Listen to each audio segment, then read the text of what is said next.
Hey everyone. This is 1 Minute HR. What you can learn in 1 minute. That is here with us. Do you know? EPFO is the paradigm of good governance among PSUs. The grievance handling platform is the great model of that. Now, you can deal all your PF-related grievances from your home. Means without visiting to EPFO local office. How? Let's know how you can deal all your PF-related queried from your home. Let's access to your UAN account.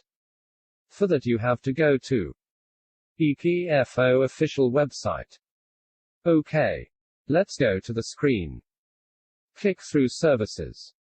Select for employee. Scroll down and you will find EPFO GMS, register your grievance, link here.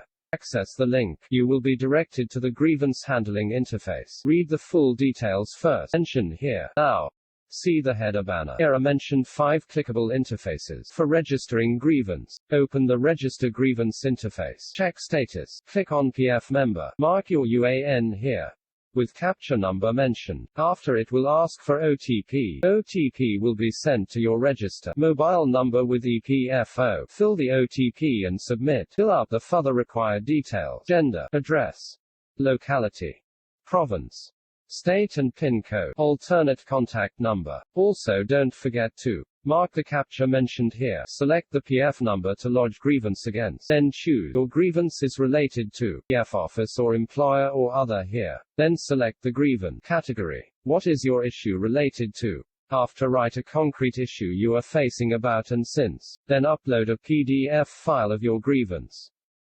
Attach file and submit.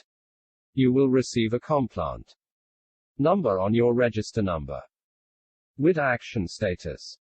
EPFO resolve your grievance within 3 to 6 days. Super fast and transparent grievance redressal mechanism. Adopted by EPFO. Happy to share. Happy EPFO subscribers. Further you can check to send reminder, grievance status, and upload grievance document. Also, check into the description box for detailed blog on the session. Thanks for watching. Stay tuned with us for fine-tune learning. Don't forget to subscribe our YouTube channel.